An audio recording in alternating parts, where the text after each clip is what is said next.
Hey guys, so in this video we're going to be sharing with you the best and most detailed 4-4-2 formation breakdown that you've ever seen. If you're really keen on using the 4-4-2 this year, then you need to see this video. So as always, to show your support, please hit the like button, subscribe, but most importantly hit the notifications bell so that you know exactly when that new content is released. So here is exactly what we will be covering in this video. So let's get right into it. So the 4-4-2 is probably one of the easier formations in FIFA to use due to its simplicity. There's no complicated positions or intricacies, it's just simply a flat back four, a flat midfield and two up top. And it's just like how they used to play back in the old day of English League football. It's also a really easy formation to play a high possession game in due to the easy passing triangles that are available. One thing that's really important in this formation, due to the lack of any CDM, you can't afford to play any silly passes or play overly quickly, because often when you lose the ball, the opponent then is just running straight at your back four, and then you end up just yanking centre backs out, so you really have to take care of the ball in this formation. And thirdly, this is also a really good formation to play a high press in, and we find that this is one of the more difficult formations to play against when someone is pressing in, and this is generally due to how well the players seem to push on to their opposite number, and the only players that have any space are those that play with one central DM or one central cam, but generally your players mark very well their opposition, so this is a really good formation to play high press in when you are losing games. So now moving on into the tactics that we decided for this 4-4-2. So starting off with the defensive style, we chose balanced as this is a formation that we really want to control the game with that high possession. However, we will switch into like a press on possession loss, but only if we're losing by 2 goals or more, as we alluded to how good this formation is with pressing, and it's only for a situation when we need to get back into a game. But to start with, we will use balanced. So moving into the defensive width, we chose 50, which at the moment is pretty constant with a lot of our formations, but generally, as we've alluded to in many of our formations videos, that's because the threat is much lower out wide because crossing isn't super overpowered at the moment. So we would rather push people out wide and have that solid and central midfield area. Depth we settled on 60. Now this is definitely one of the more difficult formations to defend in, and we have tried a lower depth and people still manage to create a good amount of chances against us. So we decided to go for a higher depth just because we would rather control the games, as when we have more of the ball there is less chance for our opponent to score because they can't score if they haven't got possession of the ball. So that's why possession is really key in this formation, because it is very easy to get countered in. So with the build-up play, we chose balanced, and as we mentioned before, this is a really simple formation, and you need to play this simple way to get the most out of it. And as you'll see with our instructions, we really let them dictate how this formation works. So again, we really want to drill this in. You really have to take care of the ball in midfield and in the attacking areas, because it is very easy to get countered in this formation, regardless of your tactics. And then with chance creation, we went for possession, and there is a very good reason for this. And that is simply because direct passing opens you up way too much. You really have to play this formation with that high possession due to how weak it is defensively, or you have to play really, really deep and play on the counter-attack. But this is not something that we want to play, and we don't want to promote that style of FIFA. Offensive width, we chose 60, and the main reason for this is because we have width with those wide midfielders, and we want to be able to stretch the pitch. And if you use it correctly, you can create a lot of gaps and holes in your opponent's midfield, and that is where that fast, sharp and accurate passing really comes into its own. And then for players in the box, we chose 5 because we want to let our instructions dictate where our players go. And for corners, we like to have it on 3 because we like to have that option to swing the ball in. But if you are someone that is really concerned about defending and about corners and about counter-attacks, you can leave corners and free kicks on 1.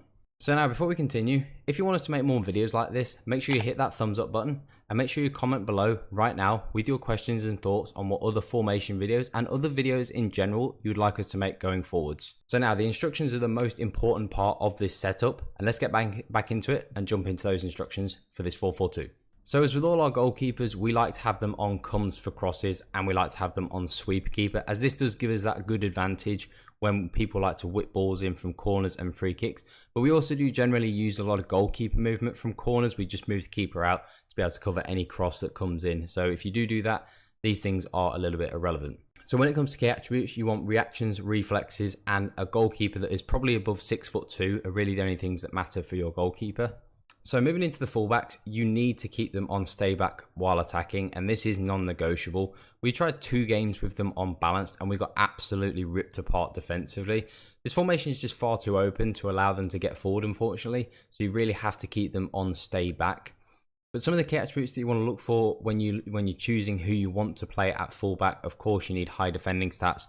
We also like to have high physical, and also some decent pace is advised as well. And you also want to have some good, reliable short passing, as when they're playing back, most of the passes they're going to be playing are short ones into midfield. And of course, with the centre backs, we're going to be keeping them on stay back while attacking, which is pretty obvious. And when it comes to key attributes, of course, everyone goes for pace, and that is something that a lot of people like to have. As when people have pace up front, you do need to have it in defence yourself. But we also like to have high reactions and composure with our centre backs, because we feel they're really important for good defenders in FIFA. So now arguably the most important players in this team, and we actually play with a split in midfield. Now you want your most defensive midfielder, both of which do need to be box-to-box midfielders, but whoever you feel is better defensively, you want that person with these instructions on stay back while attacking, stay on the edge, and stick to position with cover centre. And then with the other one, your more offensive minded box-to-box midfielder, you just want to have him on balanced attack. So we have that split of 1 defending and 1 going forwards. And the problem is when we allowed both of them to be on balanced, we were far too open. And as we mentioned before, people were getting straight into our back 4 and it made it very hard to defend. And when we had them both on stay back, it was very difficult for us to get forwards because we didn't have a link between the midfield and forward. We had a massive gap and we had to just play 30-yard passes all the time, which kept getting intercepted. So having this split really allows you to have the best of both worlds. And when you're looking for key stats for these midfielders, of course you want stamina because they do a lot of running in this formation. You also want high short passing and vision for the through balls and how important possession is to the success of this formation. So when it comes to the wide midfielders, they play a really crucial role and they have a lot of things they need to do.